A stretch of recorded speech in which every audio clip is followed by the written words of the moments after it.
2022 में किए गए सर्वे के बारे में मैं आपको बताऊंगी, जिसमें कहा गया कि पाकिस्तान में ख़वातीन में ख्वानदगी की शरह 49% है। अलबत्ता साहिल अदीम के ख्याल में पाकिस्तान की 95% ख़वातीन जाहिल हैं और साहिल अदीम की गुफ्तगू अब सोशल मीडिया पर वायरल हो रही है। इशू ये था कि एक निजी टीवी शो पर एक खातून ने साहिल अदीम ने ख़वातीन की बड़ी तादाद को जाहिल कहने पर माफ़ी मांगने का उनसे मुतालबा किया, तो इस पर साहिल अदीम का मौक़िफ़ था कि माफ़ी हमें उस बात पर मांगनी चाहिए कि हमने अपनी बेटियों को वाकई जाहिल रखा। साहिल अदीम ने खातून से सवाल किया कि क्या उन्हें तागूत का मतलब पता है, जिस पर खातून ने कहा कि वो नहीं जानती, जिसके बाद साहिल अदीम ने कहा कि तागूत इस्लाम में सबसे बड़ा गुनाह है। जिसको किसी चीज़ का इल्म ना हो उसे जाहिल कहते हैं और जाहिल को जाहिल कहना इस्लाम में पहला फ़र्ज़ है। अब जनाब, ख़वातीन की अक्सरियत को जाहिल करार देने पर अवामी राय क्या है, ये भी आप जान लीजिए। आई थिंक बहुत ज़्यादा दिल आज़ारी की बात है for all the women who are working and for women in general, और उनको ये स्टेटमेंट वापस लेनी चाहिए और ऐसे एक प्लेटफॉर्म पे ऐसा बोलना भी नहीं चाहिए, बिल्कुल भी ये अल्फाज नहीं अदा करनी चाहिए थे। और ख़वातीन इस वक्त पाकिस्तान के तरक्की में बहुत अहम किरदार अदा कर रही है और बहुत बेहतरीन तरीके से ये जो है ना अपनी चीज़ें लेकर चल रही है। बहरहाल साहिल अदीम का ये जो है ना बयान काबिल मज़म्मत है। जो इन्होंने ये स्टेटमेंट दी है वो टोटली रॉन्ग है। उनको चाहिए कि वो इस चीज़ पे डटे ना रहें और उनको चाहिए कि वो इस चीज़ पे माजरत करें। ये तो बदतमीज़ी में आती है। अगर उनको ख़वातीन को जाहिल कह दिया है तो पहले अपने घर पर देख ले, माँ बहनों को देख ले, तो फिर कह दे। अगर घर पर जाहिल तो कर दिए फिर तो मतलब वो ख़वातीन भी जाहिल हो गई। उनको चाहिए कि वो अपनी स्टेटमेंट वापस करें और माजरत करें इस चीज़ से, और मैं इस चीज़ की मज़म्मत करती हूँ। अच्छा जी, ये तागूत जो है ना वो इस वक्त टॉप ट्रेंड बना हुआ है और आपने ये रद्द-ए-अमल भी देख लिया लोगों का। बड़े बड़े ओहदों पर ख़वातीन बैठी हुई हैं, अपने घर चलाती हैं, और मर्द तो शायद सिर्फ नौकरी करता है, ख़वातीन तो घर के साथ बच्चे भी और शौहर को भी मैनेज कर रही होती हैं और नौकरी भी करती हैं। तो जाहिल ख़वातीन तो खैर ये नहीं कर सकती, और एक बड़ी तादाद अब तो ख़वातीन की जो घरों से निकलती है और अपने अपने शोबे में अपना लोहा मनवा रही हैं। तो इस तरह की बात करने से पहले 1000 बार साहिल अदीम को सोचना चाहिए था, लेकिन शायद आजकल लोग रेटिंग के और व्यूज़ के चक्कर में कुछ भी ऐसा बोल देते हैं जो कि कॉन्ट्रोवर्शियल होता है। मकसद सिर्फ इतना होता है कि बदनाम भी हैं तो क्या नाम नहीं होगा, ज़ाहिर है नाम तो हो रहा है, तो लिहाजा कुछ भी कह दे कोई फ़र्क नहीं पड़ता। तो इस पर उनको अकाउंटेबल किया गया है। ख़वातीन ने इस पर काफ़ी एहतजाज किया है कि उनको इस तरह का कोई बयान नहीं देना चाहिए था। एक नई बहस छिड़ गई है। और तागूत का मतलब अगर आप देखें तो मैंने तो जो इस पर जो पढ़ा या सर्च किया है उसमें तागूत कहते हैं कि उस कानून को जो कि कानून इलाही से हट कर हो, यानी कि तागूत के लफ्ज़ी मानी कहे जाते हैं हद से बढ़ जाना, यानी कि सरकशी करना, इसको तागूत कहते हैं। और इसके अलावा अगर कोई ऐसा कानून हो या कोई भी ऐसा अदालती निज़ाम हो जिसमें जो मती ना हो अल्लाह के या फिर अल्लाह की बनाई हुई किताब के, उसको भी तागूत कहा जाता है। डॉक्टर जावेद इकबाल इस वक्त मुझे ज्वाइन कर चुके हैं, उनको हम प्रोग्राम में खुशामदीद कहते हैं। अस्सलाम वालेकुम डॉक्टर साहब। डॉक्टर जावेद इकबाल साहब, अस्सलाम वालेकुम। डॉक्टर जावेद, मुझे ये बताएगा कि आपने भी यकीनन ये स्टेटमेंट सुना होगा, ये हमारा मुआशरा किस तरफ जा रहा है?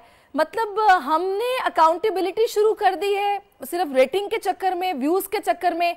हम कौन होते हैं किसी को सर्टिफिकेट देने वाला, कौन जाहिल है और कौन पढ़ा लिखा है? आपने यकीनी तौर पर यह स्टेटमेंट सुना होगा जो कि बहुत वायरल भी हो रहा है, जिस शो की काफी बात भी हो रही है।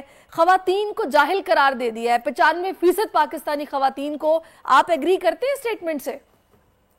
देखिए, मुझे उस वक्त तो मैंने लाइव तो नहीं ये देखा था, लेकिन बाद में जब ये शोर हुआ तो मैंने वो प्रोग्राम किसी अपने दोस्त को मंगवा के पूरा तफसील से उस प्रोग्राम को देखा है। अच्छा। उस प्रोग्राम को मेरे जाती ख्याल में आउट ऑफ कॉन्टेक्स्ट फ्लो किया जा रहा है। वो जो गुफ्तगू थोड़ी सी एक आपको क्लिप नजर आ रहा है, उससे पहले बहुत एक तफसील से गुफ्तगू हुई है।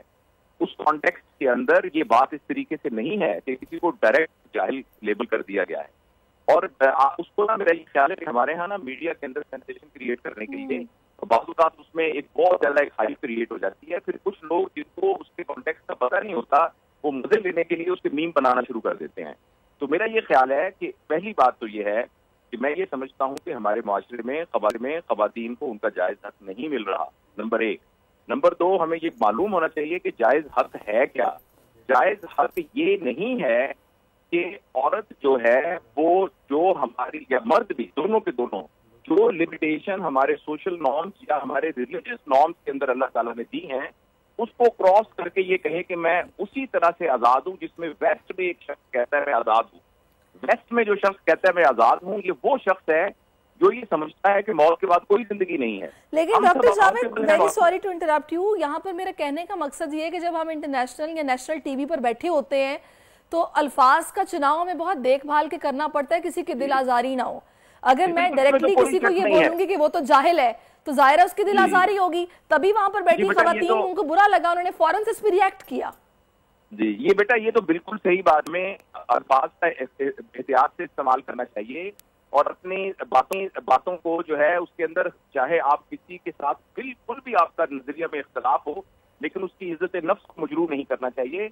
लेकिन साथ साथ मैं ये भी बहुत गुजारिश करूंगा कि हमें चीजों को ना आउट ऑफ कॉन्टेक्स्ट भी नहीं देखना चाहिए। बात देखना, कुरान में लिखा है कि नमाज के करीब भी मत जाओ, लेकिन उससे जो अगली आयत है उसमें अगर तुम नशे की हालत के अंदर हो, बाज़ औक़ात चीजें जो हैं अगर आप उसको छोटे छोटे सेगमेंट को करके करेंगे तो उसका मफहूम डेवलप नहीं होगा, उसको आउट ऑफ कॉन्टेक्स्ट। लेकिन ये बात आपकी बिल्कुल दुरुस्त है और मैं इस बात से एग्री करता हूं कि हमें किसी की भी दिल आजारी नहीं करनी चाहिए।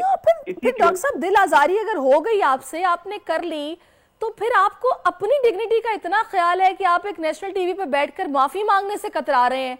आप उल्टा ये बोल रहे हैं कि मैं माफी इस बात पर मांगता हूं कि हमने अपनी बच्चियों को जाहिल रखा है, यानी कि मैंने किसी की दिल आजारी की है, मैं उस पर माफी नहीं मांगूंगा, लेकिन ये मसला है, इस पर माफी होनी चाहिए। मेरा एक जाती ख्याल ये भी है, इस मैटर को हमें बहुत ज्यादा इसको बॉयल नहीं करना चाहिए। देखिए, इस तरह करके हम किसी नतीजे पर नहीं पहुंच रहे। देखने वाला शख्स जो है वो देख के खुद ही करेगा कि किसकी ज्यादती है, किसकी ज्यादती नहीं है।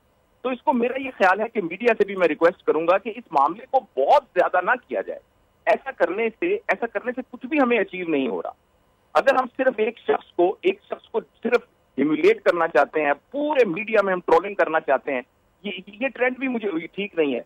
नहीं, ये ट्रेंड देखिए, अगर बात भी नहीं होगी ना डॉक्टर साहब, तो दूसरे बंदे को भी फिर ये बिल्कुल रियलाइज नहीं होगा कि उससे गलती क्या हुई है और नेक्स्ट टाइम उसको इस चीज का ख्याल करना है जो गलती उससे हो गई है। ये भी तो प्रॉब्लम है ना। देखिए ना, उसको भी पब्लिकली ह्यूमिलिएट करने की बजाय यही बात उनसे 1 to 1 कर ली जाए। ये जो हम पब्लिक के अंदर किसी की पब्लिक ह्यूमिलिएशन शुरू कर देते हैं और पब्लिक के अंदर एक अदालत लगा लेते हैं, अगर उनका एक्ट गलत है तो ये भी एक्ट गलत है कि हम पब्लिकली जो है किसी बंदे के बारे में जजमेंटल हो जाए। नहीं, आप बिल्कुल सही कह रहे हैं डॉक्टर साहब, लेकिन पता है इस तरह के जो शख्सियात अशखास होते हैं ना, वो इस तरह के कॉन्ट्रोवर्शियल अल्फाज का इस्तेमाल करते भी इसीलिए हैं कि ताकि पब्लिकली उनको नोटिस भी किया जाए, पब्लिकली डिस्कस भी किया जाए, पब्लिकली लोग उनको देखना चाहें। हम कैसे कह सकते हैं ये बेटा, हम कैसे कह सकते हैं? हम किसी की नीयत के बारे में कैसे जज कर सकते हैं? सही, ये बात जो है ना, ये तो अल्लाह ताला ने अपने इख्तियार में रखी है कि कोई किस नीयत से क्या कर रहा है। ये चीजें बेटा अल्लाह ताला ने अपने इख्तियार में रखी हैं। ये देखे ना, हमारे यहाँ सोशल मीडिया के जो नेगेटिव इफेक्ट है ना, उनमें एक ये इफेक्ट है। लेकिन बस डॉक्टर साहब, आपकी बात बिल्कुल बजाय, लेकिन बड़ी माजरत के साथ इस तरह का कहा गया है ना कि लोग जाती तौर पर राब्ता करके बोलते भी हैं कि भी हाँ हमसे बात करें इस टॉपिक पर, ये हुआ है। खैर, मैं आपसे मजीद भी बात करूंगी।